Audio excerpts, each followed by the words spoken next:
उनके भरत तिवारी के पड़ोसी भी हैं, बात करते हैं। क्या नाम हुआ सर आपका? जी, मेरा नाम पंकज त्रिपाठी है, मैं ग्रामीण हूँ। पंकज त्रिपाठी जी, ये बताइएगा कि पूरी घटनाक्रम जो चल रही थी, आप यहाँ मौजूद थे, क्या हुआ था और जो डिमांड है, डिमांड को लेकर के क्या करना? ये मामला जो आप लोग देख रहे हैं उससे 3 दिन पहले शुरू होता है। जवैनिया गांव के विस्थापित जो हमारे ही गांव में आकर स्थापित किए गए हैं, उनकी लड़ाई वो लंबे समय से लड़ रहा था। उसके द्वारा ही किए गए प्रयासों से वहां पे बिजली की व्यवस्था हुई है, वहां कच्ची सड़क की व्यवस्था हुई है, एक चापाकल भी लगाया गया था तत्काल में। 2 दिन पहले जो ये घटनाक्रम आप लोग सोशल मीडिया पे देख रहे हैं, उससे 2 दिन पहले की घटना है। वहां के लोग यहीं पे आते हैं, उसकी माता रहती है, वो रहता है, उसके सामने पूरा परिवार, अभी भी लोग जवैनिया के बैठे हुए हैं। वो आते हैं, लोग कहते हैं कि भरत जी आप नहीं लगिएगा तो फिर पानी का समस्या हम लोग इतने गर्मी में क्या करेंगे। एक चापाकल आपके द्वारा प्रयास करने पर लगा है, वो बढ़िया से पानी नहीं दे रहा है। वो कहता है कि आप लोग चलिए, मैं 5 मिनट में वहां पहुंचता हूं।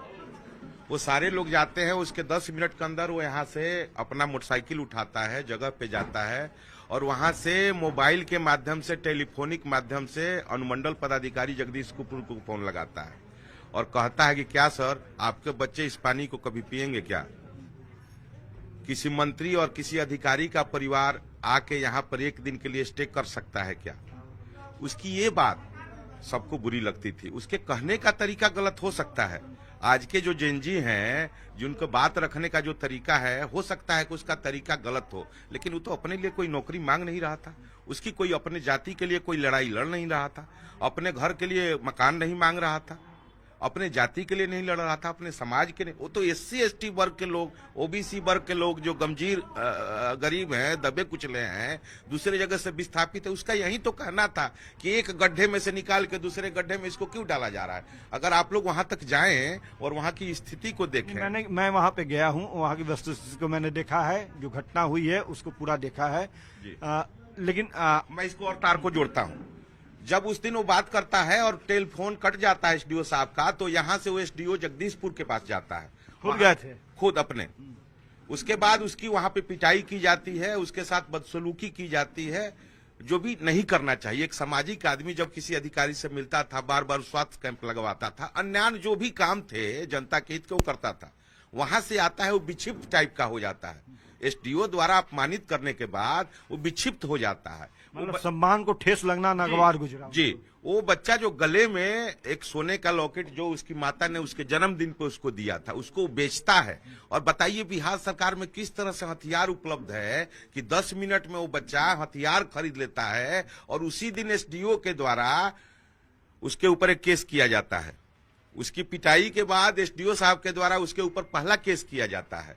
उस केस के एवज में जो आप पहले दिन की घटना आप लोग देख रहे हैं, जो पुलिस बैठी है, वो हथियार लहरा रहा है, वो जानता था कि इस पिटाई के बाद SDO मानने वाला नहीं। बहुत सारी चीजें, विकास का जो खर्चा वहां हो रहा है, वो सब SDO साहब की निगरानी में हो रहा है।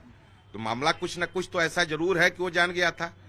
SDO साहब केस करते हैं, पुलिस यहाँ आती है, वो पुलिस के साथ जाने के लिए तैयार नहीं होता है। वो कहता है कि तुम लोग भ्रष्टाचारी हो, तुम लोग चोर हो, जो बलात्कारी हो उसको तुम पकड़ नहीं पाते हो, साले हमको पकड़। अब ये सारी चीजें सोशल मीडिया पे है। जब उसके हाथ में हथियार होता है तब उसको पुलिस नहीं पकड़ पाती है। पुलिस का तो पहली ड्यूटी वहां बनती है ना कि उसके हाथ में हथियार है तो उसको पकड़िए। अगर आप कहते हैं कि मानसिक रूप से बीमार है तो उसको मानसिक, अब देखिए क्या कॉन्ट्रडिक्शन है।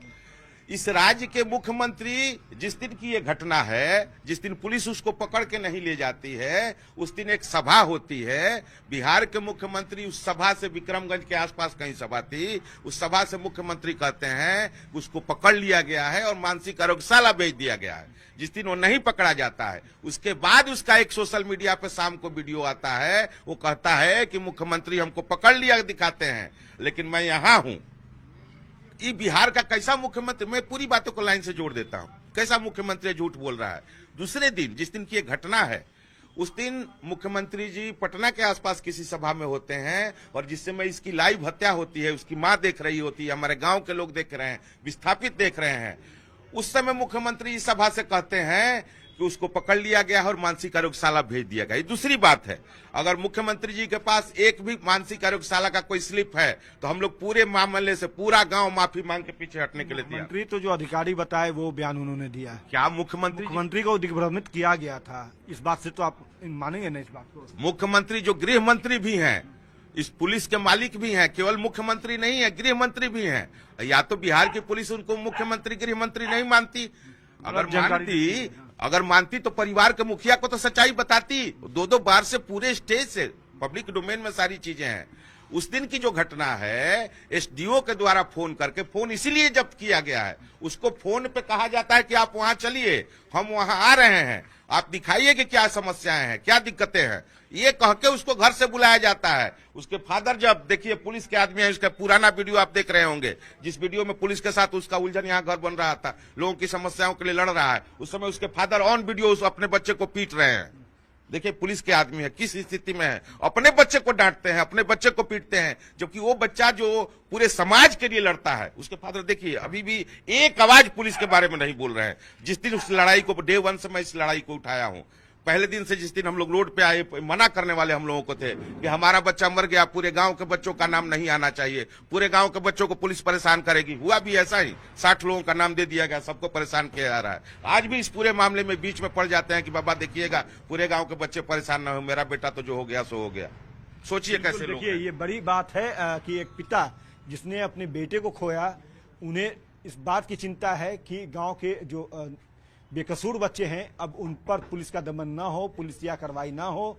हालांकि एक बात जो इन्होंने कही है वो महत्वपूर्ण है कि पुलिस चाहती तो उन्हें गिरफ्तार कर सकती थी। जो भरत तिवारी है, उनका रवैया गलत था, हो सकता है कि उनके द्वारा जो एक्शन किए जा रहे थे वो गलत थे, लेकिन यह जो पूरा मामला है और जो इनकाउंटर पुलिस के द्वारा बताया जा रहा है वो भी गलत है। खैर, इस मामले की जांच जो है वो अब रिटायर्ड पटना हाई कोर्ट के जज के द्वारा किया जाएगा और उसके बाद तस्वीर जो है वो साफ होगी। क्या उसमें जो है इस परिवार को उस जांच के बाद न्याय मिलती है या नहीं मिलती है। हालांकि मृतक की मां जो है वो चाहती है कि दोषी पुलिसकर्मियों को फांसी हो। अब यह टीम जो है, जांच डेलीगेशन जो है वो क्या तय करता है, यह देखना बेहद महत्वपूर्ण होगा। आरा से चंदन कुमार के साथ और कैमरा पर्सन अजय दुबे के साथ अमित कुमार, न्यूज़ 18 आरा।